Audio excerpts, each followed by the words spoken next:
Hi കൂട്ടുകാരെ, സലിജാസ് കിച്ചണിലേക്ക് എല്ലാവർക്കും സ്വാഗതം. നമ്മളിന്നിവിടെ റെഡിയാക്കുന്നത് മുട്ട വെച്ചിട്ട് ചെയ്യുന്ന ഒരു അടിപൊളി സ്നാക്കാണ്.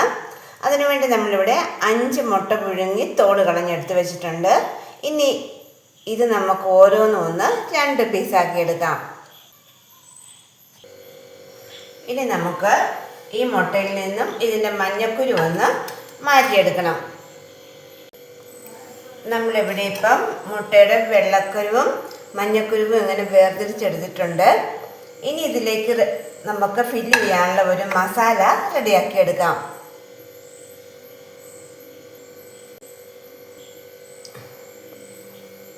നമ്മളിവിടെ ഇതിൻ്റെ മസാലയ്ക്ക് വേണ്ടിയിട്ട് 1 കപ്പ് തേങ്ങ എടുത്ത് വെച്ചിട്ടുണ്ട്, 1 തണ്ട് കറിവേപ്പിലയുണ്ട്, 5-6 കഷ്ണം ചുവന്നുള്ളിയുണ്ട്, 3 പച്ചമുളകും 1 ചെറിയ കഷ്ണം ഇഞ്ചിയും. ഇനി ഇതെല്ലാം കൂടി ചതച്ചെടുക്കണം. നമ്മൾ എടുത്തു വെച്ച ചേരുവകളെല്ലാം ഒരു മിക്സിയുടെ ജാറിലേക്ക് ചേർത്ത് കൊടുത്തിട്ടുണ്ട്. ഇനി നമുക്ക് പാകത്തിനുള്ള ഉപ്പും കൂടെ ചേർത്ത് കൊടുത്തിട്ട് ഇതെല്ലാം നമ്മൾ സാധാരണ ചമ്മന്തി അരച്ചെടുക്കുന്ന പോലെ നന്നായിട്ടൊന്ന് അരച്ചെടുക്കാം. നമ്മളിവിടെ തേങ്ങ നന്നായിട്ട് അരച്ചെടുത്തിട്ടുണ്ട്. ഇത് നമ്മൾ ഒട്ടും വെള്ളം തൊടിക്കാതെയാണ് അരച്ചെടുക്കുന്നത്. നമ്മൾ സാധാരണ ചമ്മന്തി അരയ്ക്കുന്ന പോലെ തന്നെ. ഇനി ഇതെല്ലാം പാത്രത്തിലേക്ക് മാറ്റി കൊടുക്കാം. ഇനി നമ്മൾ ഈ മാറ്റി വെച്ചിരിക്കുന്ന ചമ്മന്തിയിലേക്ക് നമ്മൾ നേരത്തേക്ക് എടുത്ത് വെച്ച മുട്ടയുടെ മഞ്ഞക്കുരുവും കൂടെ ചേർത്ത് ഇതെല്ലാം കൂടെ നന്നായിട്ടൊന്ന് മിക്സ് ചെയ്തെടുക്കാം.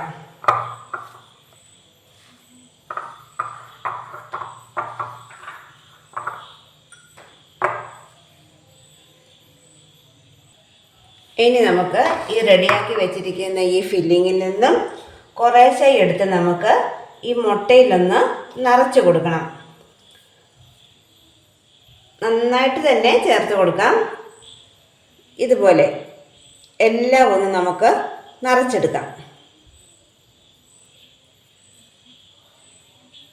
നമ്മൾ റെഡിയാക്കി വെച്ചിരിക്കുന്ന ഫില്ലിങ് മുട്ടയിൽ ചേർത്ത് കൊടുത്തിട്ടുണ്ട്. ഇനി നമുക്കിത് മുക്കി പൊരിക്കുന്നതിനായി ഒരു ബാറ്റർ റെഡിയാക്കാം. നമ്മൾ ഒരു ബൗളിൽ 1/2 കപ്പ് മൈദ എടുത്ത് വെച്ചിട്ടുണ്ട്. ഇനി അതിലേക്ക് നമുക്ക് 1 പച്ചമുളക് അരിഞ്ഞത് ചേർത്ത് കൊടുക്കാം. ആ കൂടെ 1 തണ്ട് കറിവേപ്പില കട്ട് ചെയ്തും കൂടെ ചേർക്കുന്നുണ്ട്. ഈ ബാറ്ററിന് ആവശ്യമായ ഉപ്പ് ചേർത്ത് കൊടുക്കാം. 1 മുട്ടയും കൂടി നമുക്ക് ഇതിനകത്തേക്ക് ചേർക്കാം. ഇനി ഇത് നമുക്ക് പാകത്തിന് വെള്ളം ഒഴിച്ച് ഒരു തിക്ക് ബാറ്ററായിട്ട് എടുക്കണം. ഒരു കളറിന് വേണ്ടി നമുക്കൊരല്പം മഞ്ഞൾപ്പൊടിയും കൂടി ചേർത്ത് കൊടുക്കാം. നമ്മളിവിടെ ഇപ്പം ഈ ഒരു കട്ടിയിലാണ് ഈ ബാറ്റർ റെഡിയാക്കി എടുത്തിരിക്കുന്നത്. ഒത്തിരി അങ്ങ് ലൂസായി പോകാൻ വേണ്ട, അതുപോലെ ഒരുപാട് അങ്ങ് കുറുകിയതുമല്ല, ഈ ഒരു രീതിയിൽ. ഇനി ഇത് നമുക്ക് ഓരോന്നും ഈ ബാറ്റിലൊന്ന് മുക്കി പൊരിച്ചെടുക്കണം. ഇവിടെ ഇപ്പോൾ പൊരിച്ചെടുക്കാനുള്ള എണ്ണ നന്നായിട്ട് ചൂടായിട്ടുണ്ട്. ഇനി ഒരല്പം നമുക്ക് ഫ്ലെയിം കുറച്ച് വെക്കാം. എണ്ണ നന്നായിട്ട് ചൂടായി. ഇനി നമുക്ക് റെഡിയാക്കി വെച്ചിരിക്കുന്ന ഓരോ മുട്ടയും നമ്മൾക്ക് ആ ബാറ്ററിലൊന്ന് നന്നായിട്ട് മുക്കിയെടുത്തതിന് ശേഷം ഈ ചൂടായ എണ്ണയിലിട്ട് 2 വശം മുരിച്ചെടുക്കാം. ഒരു സൈഡൊന്ന് ഫ്രൈ ആയി വരുമ്പോഴത്തേക്കും നമുക്കിതൊന്ന് മറിച്ചിട്ട് കൊടുക്കണം.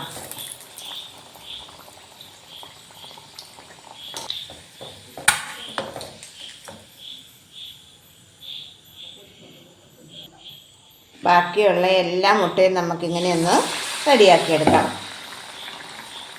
നമ്മുടെ ബാറ്ററിൽ മുക്കുമ്പോൾ നന്നായിട്ട് തന്നെ മുക്കണം, അല്ലെങ്കിൽ ഇത് മുട്ടയുണ്ട് ചിലപ്പം പൊട്ടിത്തെറിക്കാനായിട്ട് ചാൻസ് ഉണ്ട്.